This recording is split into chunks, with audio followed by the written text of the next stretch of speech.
Salut, c'est Kencho, j'espère que vous avez passé une bonne journée.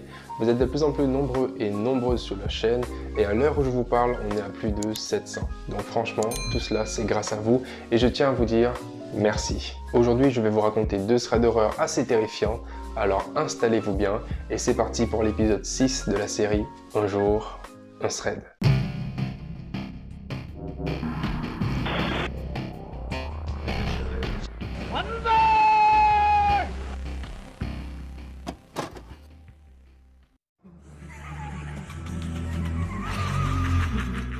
On commence tout de suite avec l'histoire de Maria. Depuis plusieurs générations, sa famille a toujours vécu dans la campagne du Nebraska aux États-Unis, après avoir immigré d'Allemagne dans les années 1800. À cette période-là, plusieurs maladies extrêmement infectieuses et sans remède ont commencé à faire leur apparition dans la région, notamment la triste et célèbre variole, qui à l'époque infectait plus d'une personne sur 10 et a causé un désastre sanitaire incomparable. Lorsqu'une personne mourait, elle était immédiatement enterrée afin d'éviter qu'elle ne propage le virus à d'autres personnes saines. Donc, aucune veillée n'était tolérée et l'enterrement se faisait sans les proches du défunt. Maintenant, on passe à la partie la plus importante de l'histoire. Marie nous raconte alors le récit de l'une de ses tantes morte de la variole dans les années 1800. Cette histoire lui a été transmise de génération en génération, mais elle a toujours su marquer les esprits de par son côté morbide. Suite au décès de cette fameuse tante, elle fut enterrée dans le cimetière familial tout près de sa maison. Ses chiens l'adoraient et donc ce n'était pas surprenant qu'après son enterrement, ces deux chiens restèrent constamment près de sa tombe. Pour le reste de la famille qui habitait près du cimetière, il n'y avait rien d'alarmant jusqu'au jour où, une semaine après la mort de leurs proches, ils remarquèrent que les chiens étaient toujours sur la tombe, visiblement angoissés et aboyaient toujours dans leur direction. C'était comme s'ils essayaient de faire passer un message aux membres de la famille. Cela a duré environ 2 semaines, jusqu'au jour où ils ont enfin décidé de se rendre sur place. Ils y ont déterré le cercueil et l'ont ensuite ouvert. Et là, ils y découvrent des touffes de cheveux dans les mains de la défunte et ses doigts étaient totalement ensanglantés. Puis, en ouvrant un peu plus le cercueil, ils aperçoivent des profondes éraflures sur le bois. Oui, vous l'aurez deviné, la pauvre s'est faite enterrer vivante et a par la suite essayé de s'extirper du cercueil. D'ailleurs, le bois était tellement entamé et elle s'était tellement acharnée sur celui-ci qu'elle en perdit les ongles de ses doigts. Sa famille raconte qu'elle fut enterrée alors qu'elle était dans un état comateux.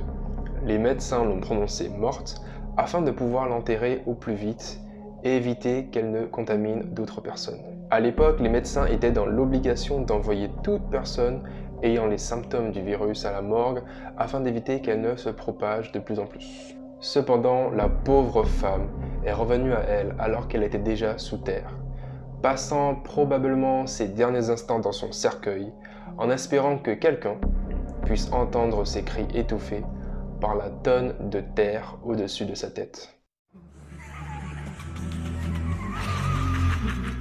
La deuxième histoire se passe elle aussi aux États-Unis, dans le Tennessee, dans les années 1997. Lucas rentrait tranquillement un jour en voiture, après avoir passé toute une nuit à faire la fête avec ses amis.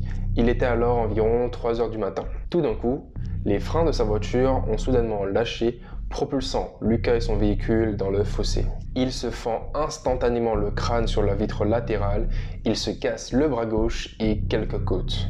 Lucas a du mal à respirer, il saigne abondamment de la tête et il se situait à plus d'une dizaine de kilomètres de la ville la plus proche. Et bien entendu, il ne possédait pas de portable car cela n'existait pas à l'époque. Néanmoins, Lucas arrive à rassembler toutes ses forces, il s'extirpe de sa voiture et commence à marcher sur la route en espérant croiser un automobiliste ou une maison.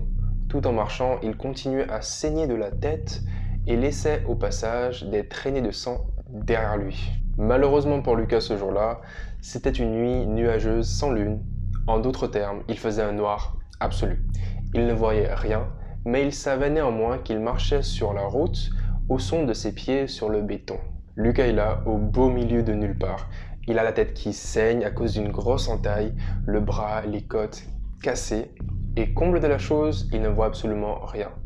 Il ne possède juste qu'une lampe de poche de secours qui émet juste une toute petite lumière. À ce moment-là, Lucas entend du bruit derrière lui.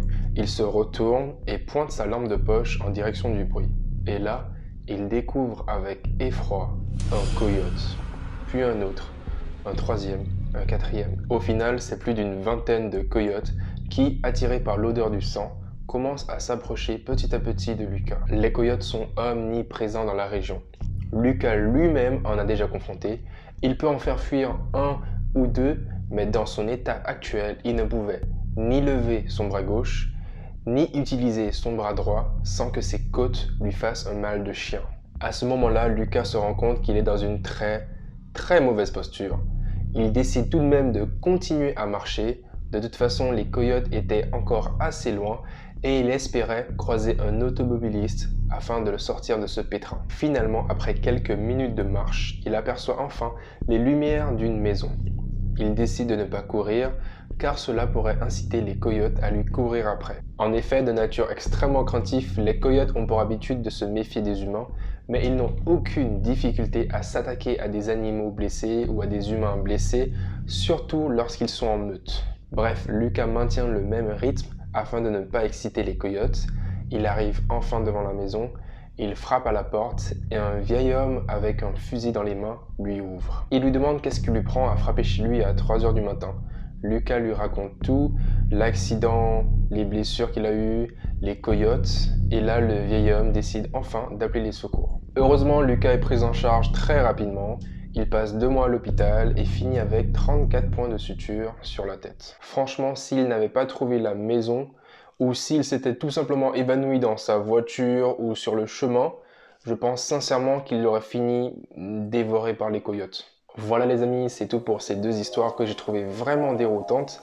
Alors si la vidéo vous a plu, n'hésitez pas à laisser un like, à vous abonner à ma chaîne et à activer la cloche des notifications. Je tiens encore une fois à vous remercier pour votre soutien incroyable, vous êtes juste géniaux et je suis super content que vous fassiez partie de mon aventure YouTube. Allez, je vous dis à la semaine prochaine pour une nouvelle vidéo. Ciao!